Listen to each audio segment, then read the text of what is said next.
Have you ever wondered who were the first people that resided in the country? And who were they? Join us as we will uncover the answer to those questions that you have in your mind. Indigenous people, also known as the First Nations Aboriginal peoples or Native peoples, are those who are the original inhabitants of the country. They have a distinct culture, language, and way of life that have been passed down through generations. Over thousands of years, indigenous people have had a rich and varied history. Being the first people to live in the country, they have cultivated distinctive cultures, customs, and social system over many generations. Their history is characterized by resistance, adaptability, and resiliency in the face of tyranny and colonization. Indigenous culture experienced severe disruptions as colonies invaded. As colonizer powers attempted to establish control over the territory, indigenous tribes faced marginalization, brutality, and exploitation. Amidst this obstacle, indigenous people have persisted in demanding acknowledgement and self-determination, defending their cultural legacy and asserting their rights. In addition, indigenous people throughout the country are still working to restore their identities, lands, and rights. Today, come and join us as we will be visiting the Blaan tribe.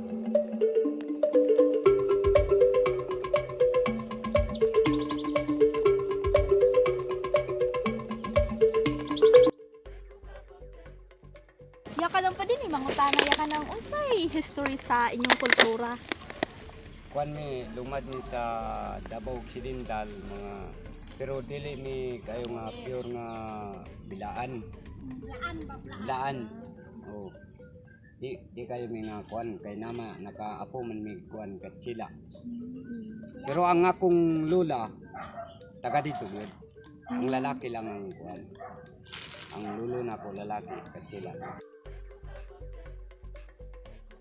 Sa tradisyonal na mo sa sinultian ana ang kumusta sa mo man kumusta napoy kumusta man kumusta gapi flapos mayong buntag afi flabi mayong hapon ana ba apyo las 12 mayong udto ana ba apyo las 12 mayong udto ana nga mo tradisyonal na mo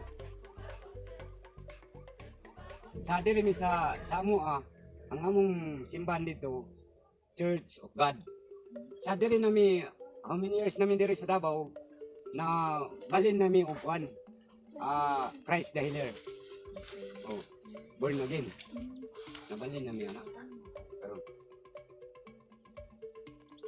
sabi po, na umayo ta, makatuo ta. Pero dili ta mayo, di kita mo to anak. Ang makayo gyud sa tuwa may atong kuan, tukuan. Eh mo may makayo sa tuwa.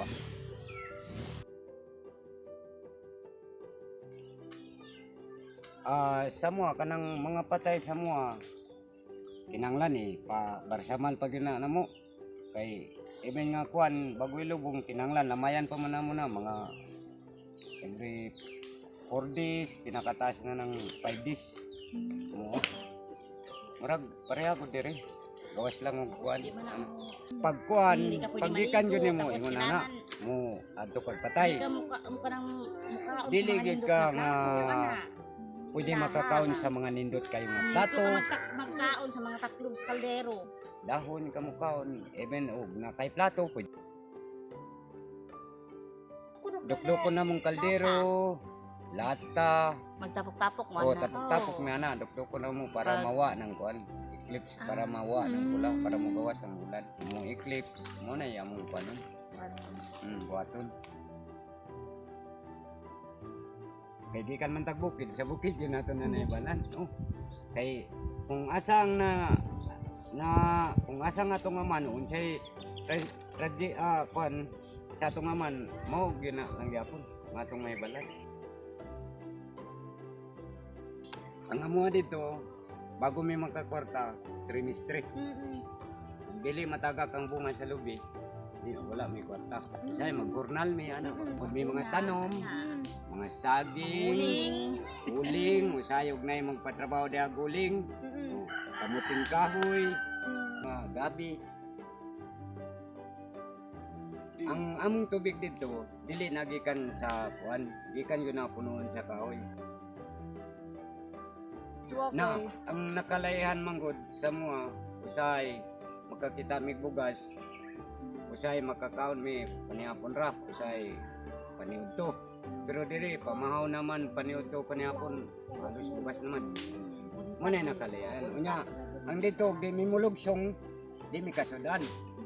Pero diri usay sudan na may modul sa imo. Manawag pa sa imong sudan.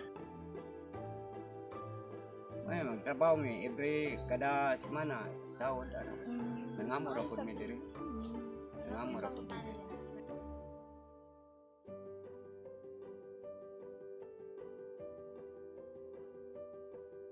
Sa gasami. Padayon Sa akong kabahin di padayon ta kay mo manay atong naandan.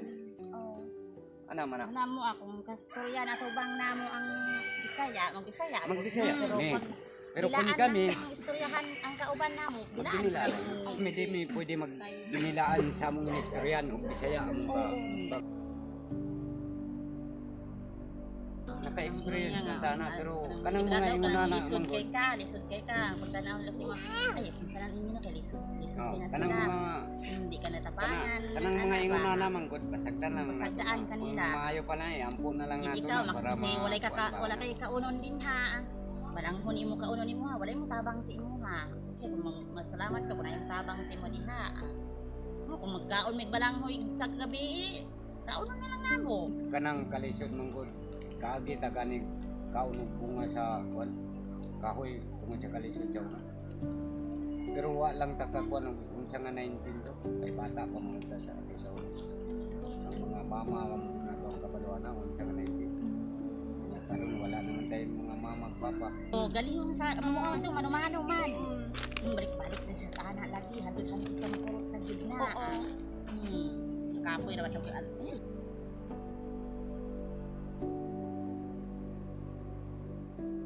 Oo, diri nakadawat. Tay ko aniya ka ng blaan gan iya sa maayong buntag. Apyo flapos. Apio flapus. Kanang maayong hapon, Apyo Flabi.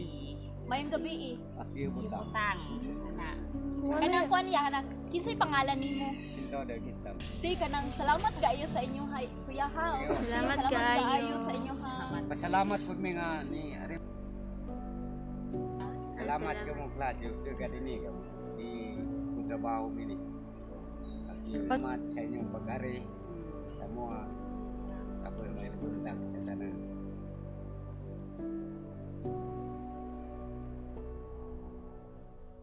There are many different indigenous groups living in the Philippines, and they all have unique identities, languages, and cultural costumes.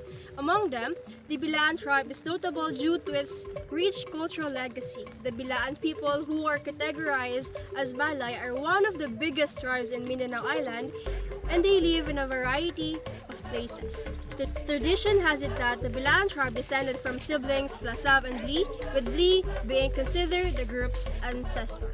The Bilaan people believe in a supreme creator named Manu or Diwata, and as such, they create rituals in their daily existence. They seek consent before interacting with any animals, upholding the interdependence of the environment. Also, the Bilaan people are well known for their colorful cultural history and their unusual traditional attire.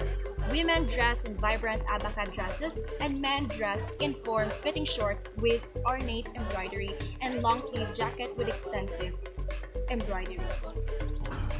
The Blaan have special traditions for resolving problems, such as the Kasfala tradition of distributing gifts in order to resolve conflicts. The Sbangon system entails finding people for problems they make. In addition, the Blaans have certain views about conception, labor, and delivery.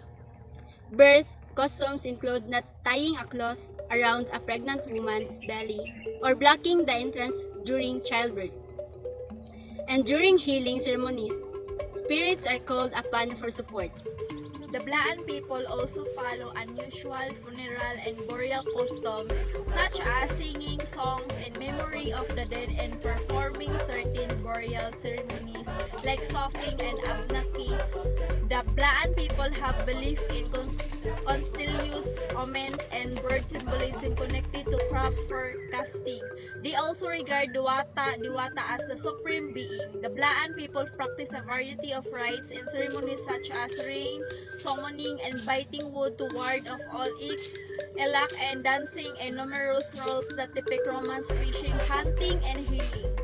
Please keep in mind that the Bilan tribe has a lot of tradition, and the aforementioned that tradition are just some of the tradition they have. However, from the narrative, the Bilaan tribe demonstrate their cultural vitality, flexibility, and peaceful coexistence with their environment. It is clear from studying their distinctive customer and belief that the Bilaan people, like many other indigenous nations, possess a priceless cultural legacy and should be valued, respected, and acknowledged globally. Our conversation with the Bilaan people provided us with a thorough understanding of how their group responds to contemporary changes. What struck me is that despite living in a city, they are genuinely dedicated to maintaining their language and customs. Unlike some other indigenous people who occasionally forget their origins and even feel ashamed of it after relocating to places like Manila. However, the Bilaan tribal members we met and talked to are certain that they will not experience this because they love who they are. Additionally, it is evident that they experience discrimination at work, but they choose to ignore it. This demonstrates how strong they are. They refuse to let prejudice hold them back, since they didn't do anything wrong. Also, they avoid utilizing their language with Bisaya people, which is an intriguing point, not because they are being polite, but rather to avoid unintended disrespect. This demonstrates how difficult it may be to preserve your culture in areas where there are many diverse civilizations present. It all comes down to striking a balance and ensuring a mutual respect with one another. To conclude, we learned a lot from our talk with the Bilaan people about the difficulties they encounter and the significance of preserving their customs. Their commitment to preserving their language and culture is truly admirable. We hope that the Bilaan community, along with all IP community, will be provided with the support and recognition they deserve.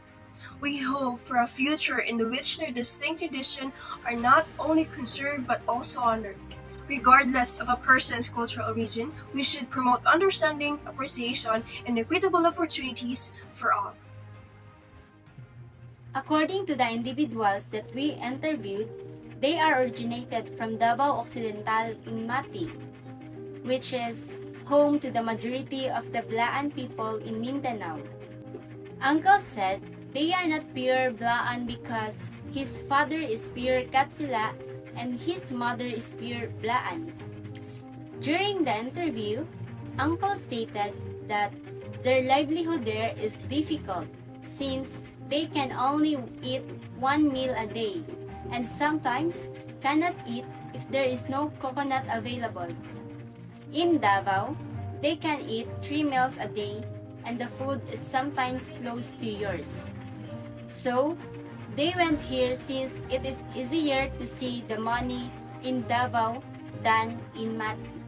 They went through a stage of evolution, but they can forget their traditions even if they are now in Davao, unlike to others who can just go to other places like Manila.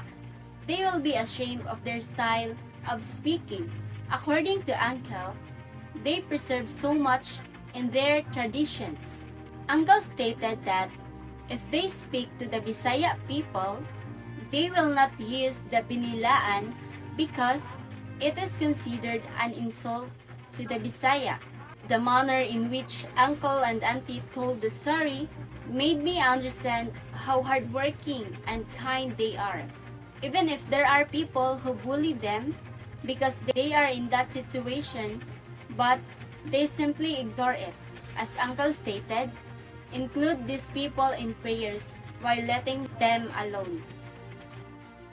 Salamat, Tigamo!